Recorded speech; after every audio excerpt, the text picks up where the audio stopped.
മിന്നുകെട്ട് ഭാഗം 53. രചന അവതരണം ദിവ്യരാജ്. ഗോവണിക്ക് മുകളിലായി പകയോടെ നിൽക്കുന്ന സിദ്ധാർത്ഥിനെ കണ്ട് കണ്ണുകളടച്ചു അമ്മാളു. അമ്മൂ! നിലവിളിച്ചുകൊണ്ട് ഉറക്കത്തിൽ നിന്നും ചാടി എഴുന്നേറ്റു ഇസഹാക്ക്. ഉടനെ റൂമിൽ ലൈറ്റ് തെളിഞ്ഞിരുന്നു. ഇച്ചായ, എന്താ പറ്റിയേ? ഇസഹാക്കിന്റെ അലർച്ച കേട്ട് ഉണർന്നിരുന്നു അമ്മു. അപ്പോൾ കണ്ടത് വെറും സ്വപ്നമാണെന്ന് മനസ്സിലായതും നെഞ്ചിൽ കൈവച്ചുകൊണ്ട് കിതപ്പാറ്റി അവൻ. തൊട്ടരികിലിരുന്ന അമ്മുവിനെ നെഞ്ചിലേക്ക് അണച്ചു പിടിക്കുകയും ചെയ്തു. പരിഭ്രമത്തോടെ അവന്റെ മുഖത്തേക്ക് ഉറ്റുനോക്കി ഇരിപ്പുണ്ടായിരുന്നവൾ. ഒന്നുമില്ലടാ, ഒന്നുമില്ല, അവളെ ആശ്വസിപ്പിക്കാനായി പറഞ്ഞുകൊണ്ട് ബെഡിലേക്ക് ചാരിയിരുന്നു. ഇച്ചായന് ഇതെന്താ പറ്റിയേ? ഇന്ന് ഹോസ്പിറ്റലിൽ നിന്ന് വന്നത് മുതൽ ആകെ ഗ്ലൂമിയാണല്ലോ. എന്താ ഇച്ചായ? എന്തെങ്കിലും ഉണ്ടെങ്കിൽ പറഞ്ഞൂടെ? അമ്മാളു അവന്റെ നെഞ്ചിലേക്ക് ചാഞ്ഞു വീണ്ടും. ഞാൻ പറഞ്ഞതല്ലയോ അമ്മു, ഒന്നുമില്ല. നീ കിടന്നോ, വെറുതെ ഓരോന്നും ഓർത്ത് ടെൻഷൻ ആവണ്ട. പറഞ്ഞുകൊണ്ട് കൈയെത്തി ടേബിളിന് മുകളിലിരുന്ന ജഗ് കയ്യിലെടുത്ത് വായിലേക്ക് കമിഴ്ത്തി ആർത്തിയോടെ വെള്ളം കുടിച്ചു. മനസമാധാനം പാടെ നഷ്ടപ്പെട്ടിരിക്കുക. ആരോടും ഒന്നും പറയാനോ ഒരു മുൻകരുതൽ എടുക്കാനോ കഴിയാത്ത അവസ്ഥ. വല്ലാത്ത വീർപ്പുമുട്ടലിലായിരുന്നു ഇസഹാക്ക് അന്നേരം. രാവിലെ പതിവിലും നേരത്തെ ഉണർന്നു ബദ്രിയും ജാനറ്റും. അലമാരിയിൽ നിന്ന് പ്രഗ്നൻസി ഡിക്റ്ററ്റിംഗ് കിറ്റ് എടുത്ത് ജാനറ്റിന്റെ കയ്യിൽ ഏൽപ്പിക്കുമ്പോൾ വല്ലാതെ ഹൃദയമിടിക്കുന്നത് അവൻ അറിയുന്നുണ്ടായിരുന്നു. കൈ നീട്ടി അവന്റെ കയ്യിൽ നിന്നും അത് വാങ്ങിക്കൊണ്ട് ബാത്റൂമിലേക്ക് നടന്നവൾ. ബാത്റൂമിന്റെ വാതിൽ അടയുന്നത് വരെ അവന്റെ കണ്ണുകൾ അവളെ പിന്തുടർന്നു. അല്പസമയത്തിന് ശേഷം പുഞ്ചിരിയോടെ പുറത്തേക്കിറങ്ങി വരുന്നവളെ അമ്പരപ്പോടെ നോക്കി നിന്നവൻ. അവളുടെ ഉള്ളിൽ തന്റെ ജീവന്റെ തുടുപ്പ് നാമ്പിട്ടിട്ടുണ്ടോ എന്നറിയാനുള്ള വ്യഗ്രത ആ കണ്ണുകളിൽ തെളിഞ്ഞു കാണാമായിരുന്നു. എന്തായി? ചോദിച്ചതും അവനെ വന്ന് മുറുകെ പുണർന്നിരുന്നു ജാനറ്റ്. ഇച്ചായ, ഞാൻ ഞാൻ അമ്മ പോവാ. സന്തോഷത്തിന് കൂട്ടുവന്ന കരച്ചിലിനിടയിലൂടെ വന്ന വാക്കുകൾ നീർത്തുപോയിരുന്നു. അവളെ നെഞ്ചിലേക്ക് അണച്ചു പിടിച്ച് നിറകിൽ ചുംബിക്കുക മാത്രം ചെയ്തു ബദ്രി. ഇത്രയും നാൾ പ്രതീക്ഷയോടെ കാത്തിരുന്ന നിമിഷം. ഒരുപാട് കൊതിക്കുന്നുണ്ട് സ്നേഹിക്കാനും സ്നേഹിക്കപ്പെടാനും. ജാനറ്റ് കൂടി ജീവിതത്തിലേക്ക് വന്നതിന് പിന്നാലെ തൻ്റെ ജീവിതം ഒരു കൊച്ചു സ്വർഗം തന്നെയാണെന്ന് ഓർത്തു ബദ്രി. ഇച്ചായ, നമുക്ക് അമ്മച്ചിയെയും അപ്പച്ചനെയും വിളിച്ചു പറയണ്ടായോ? അവളത് ചോദിക്കുമ്പോൾ. പിന്നെ വേണം. ഇപ്പോ അവരോട് വിളിച്ചു പറഞ്ഞേക്ക്. കുരിശുമുറ്റത്തുള്ളവരെ ഞാൻ വിളിച്ചറിയിച്ചേക്കാം. ഹോസ്പിറ്റലിൽ ചെന്നിട്ട് അവിടേക്ക് പോവാം ഇന്ന് തന്നെ. അതുപോരെ? അവളുടെ കവളിൽ തട്ടി ചോദിച്ചതും അതേ എന്ന് തലയാട്ടിയിരുന്നവൾ.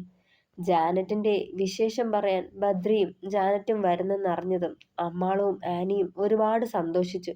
ജാനറ്റിന് ഇഷ്ടമുള്ളതൊക്കെ ഇസഹാക്കിനെ കൊണ്ട് വാങ്ങിപ്പിക്കാനായി ഒരു വലിയ ലിസ്റ്റ് തന്നെ തയ്യാറാക്കിയിരുന്നവർ.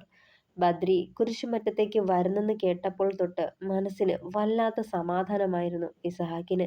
അവനും കൂടി ഉണ്ടെങ്കിൽ സിദ്ധാർത്ഥിന്റെ കാര്യം ഒരുമിച്ച് നേരിടാമെന്നുള്ള ആത്മവിശ്വാസമായിരുന്നു അവന്. ഇച്ചായ, ദേ ഇതൊക്കെ നമ്മുടെ സൂപ്പർ മാർക്കറ്റിൽ നിന്ന് പോയി വാങ്ങി വരാവേ. വേഗം വേണം, അവരൊക്കെ ഇപ്പോൾ എത്തും. കയ്യിൽ കരുതിയ നീണ്ട ലിസ്റ്റ് അവനെ കാണിച്ചു അമ്മു. ദേ അമ്മു, ഞാൻ എങ്ങോട്ടും പോകുന്നില്ല. പിന്നെ ഈ സമയത്ത് നിന്നെ തനിച്ചാക്കി ഞാൻ എവിടേക്ക് പോവാനാ? ഇനി നിന്റെ ഡെലിവറി കഴിഞ്ഞിട്ടല്ലാതെ ഞാൻ എങ്ങോട്ടേക്കും ഇല്ല പൊന്നെ. അവളുടെ മുഖത്തു നിന്നും കണ്ണെടുക്കാതെ നോക്കി നിന്നവൻ. അപ്പോ ഓഫീസിലേക്കും പോവില്ലേ ഇച്ചായ? അവന്റെ തോളിൽ തൂങ്ങി കുറുമ്പോട് ചോദിച്ചതും ഇല്ലെന്ന് തലയാട്ടിയിരുന്നവൻ. അതെന്താ? അത് എനിക്ക് അങ്ങനെ തോന്നാം. ഇനിയുള്ള കുറച്ച് ദിവസങ്ങൾ എൻ്റെ പെണ്ണിനൊപ്പം ഞാൻ ഉണ്ടാവണമെന്ന്. ചിരിയോടെ പറയുമ്പോഴും അവന്റെ ഇടനെഞ്ച് പിടയുകയായിരുന്നു. അമ്മു അവന്റെ കവളിൽ അമർത്തി ചുംബിച്ചു. ചോ സ്വീറ്റ്, എൻ്റെ ഇച്ചായൻ എത്ര നല്ലതാ. ഒരുപാട് ഇഷ്ടമാ എനിക്ക്. കൊഞ്ചലോടെ പറഞ്ഞുകൊണ്ട് അവന്റെ ഇരു കവിളിലും ചുംബിച്ചു. വീണ്ടും വീണ്ടും മതി വരാത്ത പോലെ. സിദ്ധുവിന്റെ പിന്നാലെ തന്നെയുണ്ടായിരുന്നു ഇസഹാക്ക്. അവന്റെ ഓരോ നീക്കങ്ങളും നിരീക്ഷിച്ചു കൊണ്ടിരുന്നവൻ. അവനെ ഓരോ നിമിഷവും കാണുമ്പോഴും വല്ലാത്ത വീർപ്പുമുട്ടലിലായിരുന്നു. അമ്മുവിനോട് അവൻ സംസാരിക്കുന്നതും ഇടപഴകുന്നതും കാണുമ്പോൾ വല്ലാത്ത വെപ്രാളവും പരവേശവും ഒക്കെയായിരുന്നു. ഉച്ചയ്ക്ക് സിദ്ധാർത്ഥ് പുറത്തേക്ക് പോയ സമയത്താണ് ബദ്രിയും ജാനറ്റും കുരിശുമറ്റത്തേക്ക് വന്നത്. അത് ഇസഹാക്കിന് ആശ്വാസമായി തോന്നി. രണ്ടുപേരെയും വളരെ സന്തോഷത്തോടെ കുരിശുമുറ്റത്തുള്ളവർ സ്വീകരിച്ചു. ഉച്ചഭക്ഷണം കഴിച്ചു കഴിഞ്ഞ് ജാനറ്റിനെയും കൊണ്ട് അമ്മുവും ആനിയും പിന്നാമ്പുറത്തേക്ക് പോയതും ബദ്രിയോട് പുറത്തേക്ക് വരാൻ ഇസഹാക്ക് കണ്ണു കാണിച്ചു. ഗാർഡനിലെ കൽബെഞ്ചിലിരിക്കെ നടന്നതെല്ലാം ബദ്രിയോട് തുറന്നു പറഞ്ഞു ഇസഹാക്ക്. അത് കേട്ടതേ മുഖം വലിഞ്ഞു മുറുകി ബദ്രിയുടെ. എന്നിട്ട് നീ ആ പന്ന മോനെ ഇവിടെ കയറ്റി താമസിപ്പിച്ചിരിക്കുവാണോ? ചവിട്ടി പുറത്താക്കാതെ വർദ്ധിച്ച കോപത്തോടെ ബദ്രി അലറിയതും. പേടിയാടാ എനിക്ക്. അവന് നഷ്ടപ്പെടാൻ ഇനി ഒന്നുമില്ല. ഒരുപക്ഷെ ഞാനിതൊക്കെ എല്ലാവരോടും തുറന്നു പറഞ്ഞ് അവനെ ഇവിടെ നിന്നും പുറത്താക്കാൻ ശ്രമിച്ചാൽ എൻ്റെ അമ്മുവിനെ അവൻ എന്തെങ്കിലും ചെയ്തിട്ട് പോയാലോ എന്നുള്ള ഭയം. അവനാകെ ഭ്രാന്തെടുത്ത് നടക്കുക. വല്ലാത്ത പകയാ എന്നോട്. അതല്ലേ ഇത്രയും വർഷങ്ങൾക്ക് ശേഷം, അതും അമ്മ പ്രഗ്നന്റ് ആണെന്ന് അറിഞ്ഞുകൊണ്ട് ഇവിടേക്ക് വന്നത്. അവൻ രണ്ടും കൽപ്പിച്ചാടാ, പരിഭ്രമത്തോടെ പറഞ്ഞു ഇസഹാക്ക്. അവരോട് പറയ് നമ്മളും രണ്ടും കൽപ്പിച്ചാന്ന്. അമ്മുവിന് നേരെ ഒരു ചെറു വിരലുയർത്തിയാൽ ഇവിടെ നിന്ന് ജീവനോടെ അവൻ പോകില്ലെന്ന് പറഞ്ഞേക്ക്. അല്ല, നിനക്കിതെന്താ പറ്റിയ ഇസ? ഏറ്റവും പ്രധാനപ്പെട്ട കാര്യം വന്നപ്പോൾ നീ എന്താ ഇങ്ങനെ ഭയപ്പെടുന്നതും തളർന്നു പോകുന്നതും? അവനെ തന്നെ ഉറ്റുനോക്കി ബദ്രി. അമ്മുവിനോ എൻ്റെ കുഞ്ഞിനോ ഒരു കുഞ്ഞു വേദന വരുന്നത് കൂടി സഹിക്കില്ലടാ ഞാൻ. അപ്പൊ പിന്നെ അവളെ എനിക്ക് നഷ്ടപ്പെടുന്ന കാര്യം ഒന്ന് ആലോചിച്ചേ. വേദനയോടെ അവനെ നോക്കിയതും. അവൾക്കൊന്നും വരില്ലടാ, ഞങ്ങളില്ലേ. പോരാത്തതിന് നീയും അവൾക്കൊപ്പം ഉണ്ടല്ലോ. എല്ലായ്പ്പോഴും അവൻ എന്ത് ചെയ്യാനാ? ഒന്നും ചെയ്യില്ല അവൻ. എന്തായാലും ഞാൻ ഇതേപ്പറ്റി എബിയോടുകൂടി സംസാരിക്കാം. നീ ഒന്നും ഓർത്ത് ടെൻഷൻ ആവണ്ട. അവന്റെ തോളിൽ തട്ടി പറഞ്ഞതും മൃദുവായി ഒന്ന് പുഞ്ചിരിക്കുക മാത്രം ചെയ്തു ഇസഹാക്ക്. ജാനറ്റും ഭദ്രിയും വൈകുന്നേരത്തോടെ തിരികെ വീട്ടിലേക്ക് പോയിരുന്നു. അതുവരെയും രാവിലെ പുറത്തേക്ക് പോയ സിദ്ധാർത്ഥ് തിരികെ വന്നില്ല. ആ ആശ്വാസത്തിൽ എഡ്ഡിയുടെ കൂടെ വിവാഹത്തിന്റെ ഒരുക്കങ്ങളെക്കുറിച്ച് വികാരി അച്ഛനോട് സംസാരിക്കാനായി പള്ളിയിലേക്ക് പോയതായിരുന്നു ഇസഹാക്ക്. ഇസഹാക്കിന്റെ കാർ ഗേറ്റ് കടന്നകന്നതും പുറത്തേക്ക് പോയ സിദ്ധാർത്ഥ് ഒരു ഓട്ടോയിൽ തിരിച്ചെത്തിയിരുന്നു. കയ്യിൽ ഒരു പാക്കറ്റ് ഐസ്ക്രീമും കരുതിയിരുന്നു. ഈ സമയം ഗാർഡനിലിരുന്ന് വൈകുന്നേരത്തെ വെയിൽ കായുകയായിരുന്നു അമ്മാളും. അവളെ കണ്ടതേ കയ്യിൽ കരുതിയ ഐസ്ക്രീമുമായി അയാൾ അവൾക്കരികിലേക്ക് നടന്നെടുത്തു. ഇസഹാക്ക് ജോൺ കുരിശുമറ്റം, ഇന്ന് ഈ വീടൊരു അരുംകൊലയ്ക്ക് സാക്ഷ്യം വഹിക്കാൻ പോവുകയാണ്. നിന്റെ സ്നേഹനിധിയായ ഭാര്യയും അവളുടെ ഉള്ളിലെ കുഞ്ഞും ഇന്ന് നിന്നെ വിട്ടു പോവും. അവരെ പരലോകത്തേക്ക് പറഞ്ഞയക്കാനുള്ള മരുന്ന് എൻ്റെ കയ്യിൽ. ക്രൂരമായ ചിരിയോടെ ഓർത്തുകൊണ്ട് അവൾക്കരികിലേക്ക് നടന്നവൻ. എന്താ മോളെ ഇവിടെ ഇരിക്കുന്നത്? ചിരിയോട് ചോദിച്ചുകൊണ്ട് അവളുടെ അടുത്തേക്ക് ചെന്നിരുന്നയാൾ. ഈ സമയത്തെ സൂര്യപ്രകാശം കുഞ്ഞിന് നല്ലതാന്നാ ഡോക്ടർ പറഞ്ഞത്. അതുകൊണ്ട് ഞാൻ എല്ലാ ദിവസവും ഈ സമയം ഇങ്ങിരുന്ന് വെയിൽ കായാറുണ്ട്. പുഞ്ചിരിയോടെ മറുപടി കൊടുത്തവൾ. അല്ല, ഇസഹാക്ക് എവിടാ മോളെ? ഇവിടെ ഒന്നും കാണുന്നില്ലല്ലോ. ചുറ്റും നോക്കിക്കൊണ്ട് ചോദിച്ചതും. ഇച്ചായൻ പള്ളിയിലേക്ക് പോയിരിക്കുക, ഉടനെ വരുമായിരിക്കും. ഈ സമയം അവളുടെ കണ്ണുകൾ ചെന്നത് അവന്റെ കയ്യിലിരുന്ന ഐസ്ക്രീം പാക്കറ്റിലായിരുന്നു.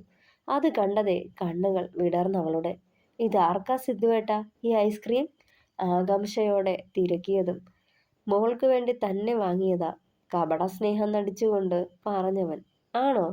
ഞാൻ ഇപ്പൊ കൂടി ആദിയേട്ടനോട് പറഞ്ഞതേയുള്ളൂ എനിക്ക് ഐസ്ക്രീം കുടിക്കാൻ തോന്നാ ഇവിടേക്ക് വരുവാണേൽ ഐസ്ക്രീം വാങ്ങി വരണമെന്ന്. അത് കേട്ടതേ നെറ്റി ചുളിച്ചുകൊണ്ട് അവളെ നോക്കി സിദ്ധാർത്ഥ്. ആദിയോ? അതാരാ? ഓഹ് അതോ, അതെന്റെ ഏട്ടനാ. സിദ്ധുവേട്ടൻ എന്നെ ഇപ്പൊ വിളിച്ച പോലെ മോളേന്നേ വിളിക്കുള്ളൂ. എന്നെ വലിയ ഇഷ്ടാ. ഇന്നലെ സിദ്ധുവേട്ടൻ പറഞ്ഞില്ലേ ആരുമില്ലാന്ന്? ഇനി അങ്ങനെ കരുതണ്ടാട്ടോ. എന്നെ സിദ്ധുവേട്ടന്റെ അനിയത്തി കുട്ടിയായി കണ്ടാ മതി. എനിക്ക് ആദിയേട്ടനെ പോലെ തന്നെ ഏട്ടനും. പുഞ്ചിരിയോടെ പറഞ്ഞതും സിദ്ധാർത്ഥിന്റെ നെഞ്ചിലേക്ക് ഒരു കത്തി ആഴ്ന്ന പോലെ തോന്നിപ്പോയി. വിളറിയ ഒരു ചിരിയോടെ അവളെ നോക്കി. പിന്നെ അവളുടെ വീർത്ത വയറിലും വല്ലാത്ത കുറ്റബോധം തോന്നി അവന്. താരയെപ്പോലെ സ്നേഹിക്കാൻ മാത്രം അറിയാവുന്ന പെണ്ണ്, അവളുടെ ഉള്ളിലും വളരുന്നത് പുതിയൊരു ജീവനല്ലേ? ഓർത്തതും അമ്മാളു അവന്റെ കൈ പിടിച്ച് അവളുടെ വീർത്ത വയറിലേക്ക് ചേർത്ത് വെച്ചു. നോക്കിയേ ഏട്ടാ, കുഞ്ഞാവ അനങ്ങുന്നത് കണ്ടോ? കുഞ്ഞിന്റെ അനക്കം അവന്റെ കൈവിരലുകളിൽ തട്ടിയതും ഞെട്ടലോടെ കൈയെടുത്ത് മാറ്റിയവൻ. തെല്ലൊരു നിമിഷം ഇസഹാക്കിനോട് തോന്നിയ പക അവനിൽ നിന്നും അകന്ന പോലെ തോന്നി. ഈ സമയം അവന്റെ കയ്യിൽ നിന്നും ഐസ്ക്രീം പാക്കറ്റ് പിടിച്ചു വാങ്ങുന്ന പോലെ വാങ്ങി അമ്മു. ഇനിയും കാത്തിരിക്കാൻ വയ്യ. കാൺ വെയിറ്റ്, വോൺ വെയിറ്റ്, ചിരിയോടെ പറഞ്ഞുകൊണ്ട് ഐസ്ക്രീം പൊതിഞ്ഞ കവർ അടർത്തി മാറ്റിക്കൊണ്ട് അതിൻ്റെ മൂടി തുറന്ന് ആ പാക്കിനൊപ്പം ഉണ്ടായിരുന്ന പ്ലാസ്റ്റിക് സ്പൂൺ കൊണ്ട് കുറച്ചു കോരിയെടുത്ത് വായിലേക്ക് വയ്ക്കാൻ തുടങ്ങി. തുടരും. പ്രിയപ്പെട്ടവരെ, അഭിപ്രായങ്ങൾ കൂടി പറയണേ.